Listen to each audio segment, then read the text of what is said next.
फटाफट से इस वीडियो को लाइक कर दो, चैनल को सब्सक्राइब कर दो। कम ऑन बॉय, शुरू हो जाए। भारत के हर परिवार में बच्चों को माता पिता पढ़ाना चाहते हैं और हर माता पिता की इच्छा होती है कि उनके बच्चे अच्छी नौकरी करें, अच्छे स्कूलों में पढ़ें। जो माता पिता पहले से नौकर हैं वह अपने बच्चों को अच्छी शिक्षा, ऊंची शिक्षा और महंगी डिग्रियां करवा सकते हैं। उनके बच्चों की नौकरी की तो फुल गारंटी है। अगर सरकारी नौकरी नहीं लगी तो कोई प्राइवेट जॉब कर लेंगे, या फिर जॉब भी नहीं लगी तो कुछ अपना खुद का धंधा खोल सकते हैं। उनके माता पिता के पास इतना तो पैसा होता ही है कि खुद का कुछ न कुछ बिजनेस वो बच्चे कर ही सकते हैं। गरीब बच्चों के माँ बापों का तो एक ही सपना होता है कि उनके बच्चे पढ़ लिख कर नौकरी से लग जाएं, कोई अच्छी नौकरी कर लें।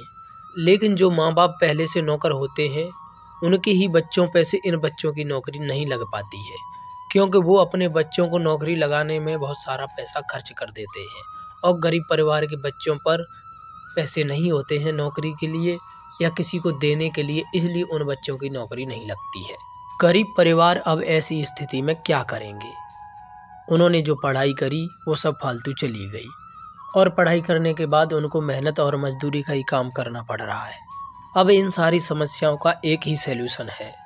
मेडिकल क्षेत्र की नौकरियां, पुलिस की नौकरी, बिजली विभाग की नौकरी, रेलवे की नौकरी, फौज की नौकरी, सरकार में हर क्षेत्र की नौकरी अगर 4-4 साल की हो जाए तो उस नौकरी के लिए आपका नंबर भी एक दिन आ सकता है और हर साल आपके लिए नौकरियों की भर्ती निकाली जाएंगी।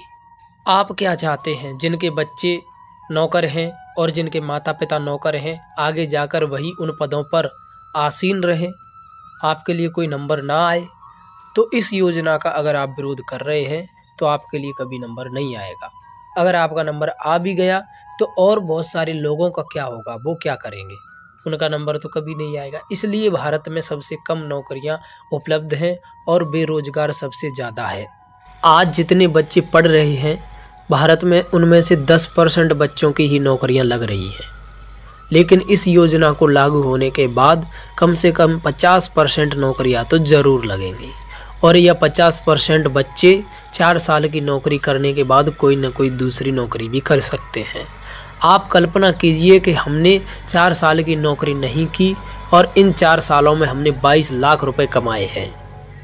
उनमें से 4 साल में 11 लाख रुपए आपने खर्च कर दिए, आपने वो पैसे खर्चे में ले लिए, बचे हैं आपके पास 11 लाख रुपए। तो उन 11 लाख रुपयों से आप कम से कम छोटा से छोटा बिजनेस तो कर सकते हैं। अगर आपके पास 4 साल की नौकरी नहीं है और आपको कोई रोज़गार भी नहीं है और आप पढ़ाई करने के बाद 4 साल नौकरी ढूंढने में ही निकाल रहे हैं और आपकी नौकरी भी नहीं लग रही है और ऐसी स्थिति में आपके पास पैसे भी नहीं है, तो आप क्या बिजनेस कर पाएंगे? अब इस योजना का जो विरोध कर रहे हैं उनको तो नौकरी से कोई मतलब ही नहीं है, वह तो अलगाववादी है, क्योंकि हमारे देश में विरोधियों का कनेक्शन आतंकवादियों से ज़रूर होता है। मैं भी अपने देश में रहता हूँ, मेरा आतंकवादियों से कोई कनेक्शन नहीं है।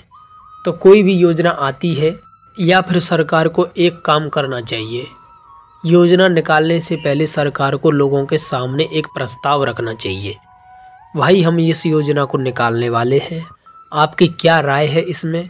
इस योजना को निकालें या नहीं निकालें? उसके बाद उनकी हाँ या ना का जवाब आने के बाद उस योजना को लागू सरकार को करना चाहिए। लोगों के सामने सरकार इस प्रस्ताव को रखेगी तो लोगों में कन्फ्यूजन ज़रूर हो जाएगा, तो लोग ही इस बात को कहने लगेंगे कि सरकार को जो अच्छा लगता है वही सरकार करे, क्योंकि योजना निकालना लोगों का काम नहीं है, सरकार का काम है। उसके बाद लोग उस योजना का विरोध तो नहीं करेंगे क्योंकि लोगों को सरकार ने उस योजना के बारे में पूछ लिया है। इन सब बातों को पूछने से उनके अंदर एक बहस ज़रूर शुरू हो जाएगी और वह सरकार की बात को मानने के लिए मजबूर हो जाएंगे।